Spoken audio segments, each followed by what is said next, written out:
I love the Trader Joe's butternut squash mac and cheese just as much as all the fall girlies. But can I be honest with you? We can do better because this is thought out.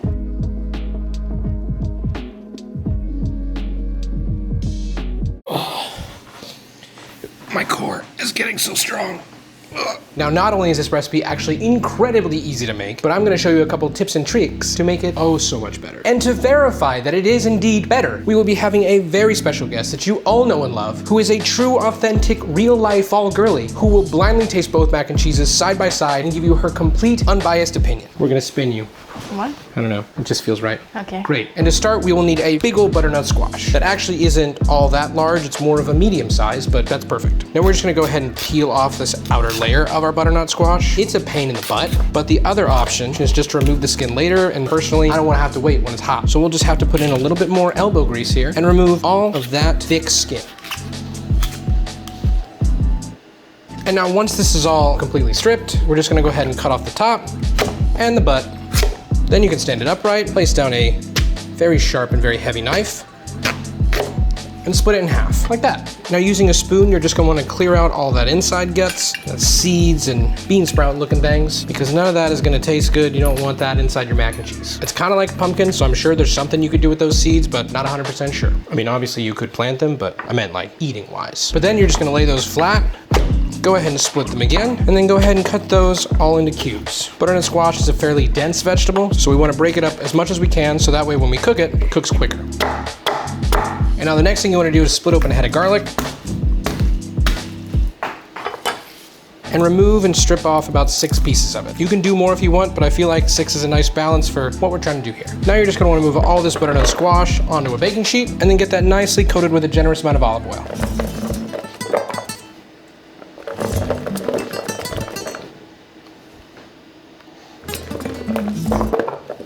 Okay, you just want to make sure they're all coated, and then we'll just hit that with a generous pinch of salt. Now for your garlic, you're going to want to grab a piece of tin foil. It does not need to be that large. Place your garlic within that tin foil, hit it with a generous amount of olive oil, and then you're just going to crush it up. Feel free to remove any excess. And now we just want to place this into our oven set to 375 degrees for roughly 35-40 minutes, or just until these become nice and tender. You want them soft because they're going to turn into a sauce. And while that cooks, I'd like to take a moment to tell you about the sponsor of today's video, Bombas. Now, I am a certified sock guy because 4 years ago, my then girlfriend and now wife got me my first pair of Bombas socks. And I'm not saying that socks are life-changing, but my dogs have never been cozier. These socks are designed with the comfort of your feet in mind. Made with premium materials like merino wool and extra long staple cotton, plus they have built-in arch support and no annoying toe seam.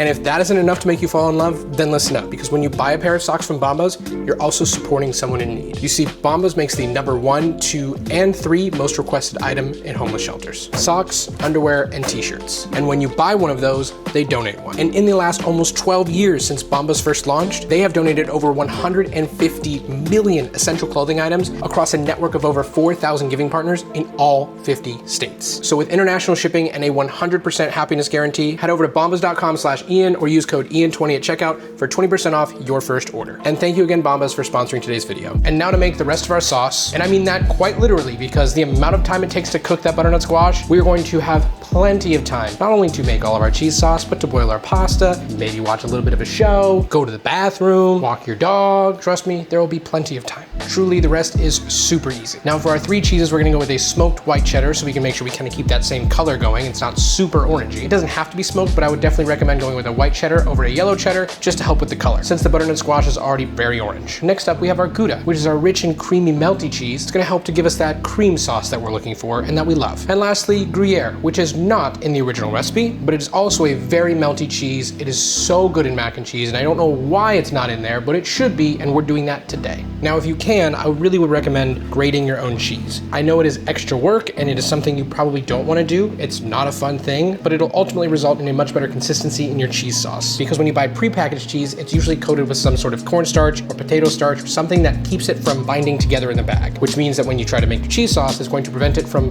binding together into a good cheese sauce. That That said, there is a nice workaround, deli cheese. If your deli counter has a wide variety of cheeses, go there, just get it sliced. Take those slices and you can throw them straight in. It works, they're small enough, they're thin enough, it will melt down. Or if you really wanna go the extra mile, you can just cut it up. So that way you end up with fresh sliced cheese that isn't covered with coating agents, but it also takes like 90% less work. Just some food for thought. Now for our cheddar, we are going with about 100 grams. I grated a little bit more, so I'm just gonna toss it in there. And for our Gouda, also 100 grams. And then lastly for our Gruyere, we're gonna go about 200 grams.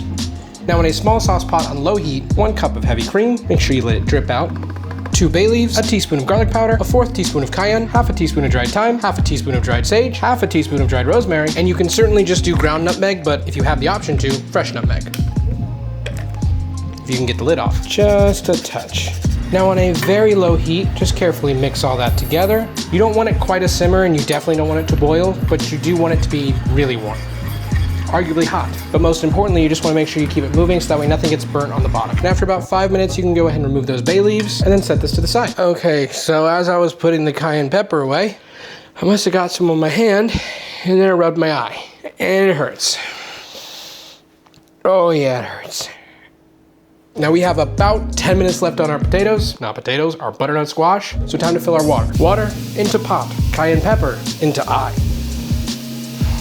And then we'll just throw that bad boy on high and let it ride till it boils. Now that our butternut is done, we're just gonna go ahead and remove it from the oven, set it down on a safe spot, and then we're gonna load it into our blender. Now, you don't have to use a blender. You could technically do this all by hand, but a blender makes this so much easier. It makes it creamier, it makes it smoother, it makes it less grainy, and it just does it quicker. So if you can, use a blender. You could also use an immersion blender in a bowl, but that just takes a little bit longer. But since we're using a blender, we're just gonna add all these chunks in here like so, and yours should be very squishy. And you don't want to pour these in here because you don't really want all that excess oil. Not totally needed and it can mess with your consistency later on. Then we'll just very carefully take apart our little garlic ball. Ooh, that looks delightful.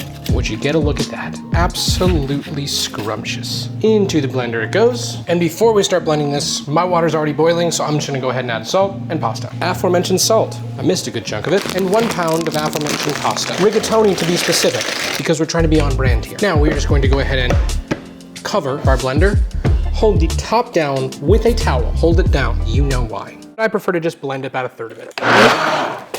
And then we're just going to blend it until it's nice and smooth. And because it's chunky, it's best to just hit it with pulses.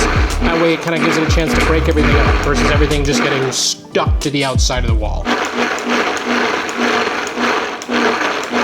Don't forget to stir your pasta. Then, once that is all nice and smooth, we are going to pour in our heavy cream mixture. Then we'll just cover that up. I'm gonna remove this top hole, hold it down with just the towel, and start to mix that all up.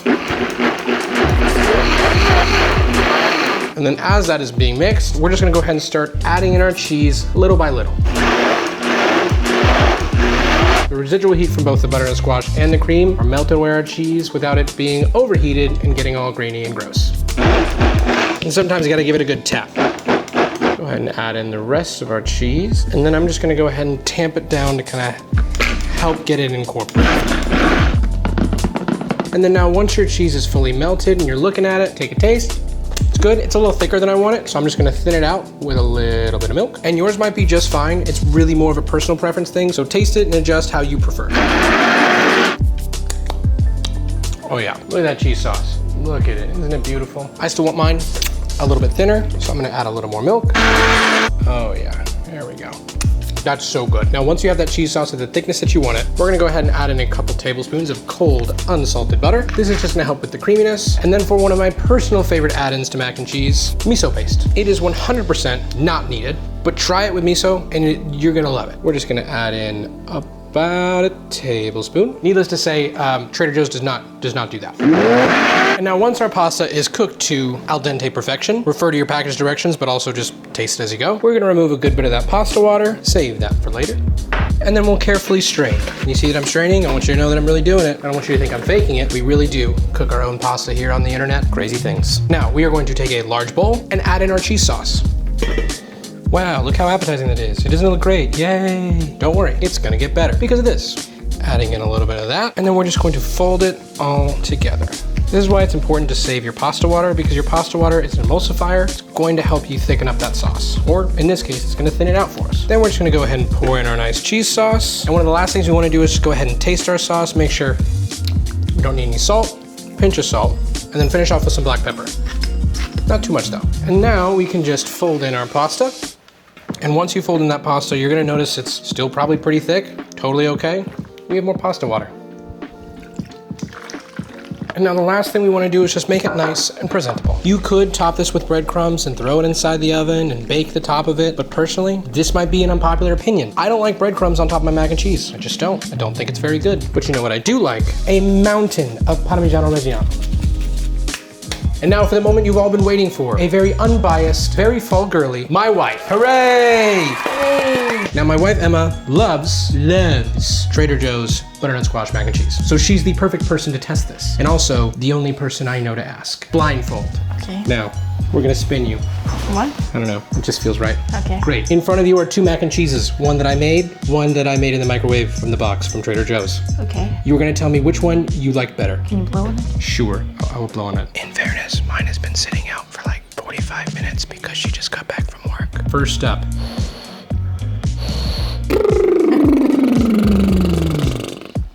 Delicious. Next up. I like that one a lot. That one's really good. But which one do you like more? The second one. Second one? Yeah. Boom. It's mine. Thank you so much for watching. I really hope that you enjoyed it, and I really hope that you learned something. Here's a photo of us when we got engaged, and I'll see you next week.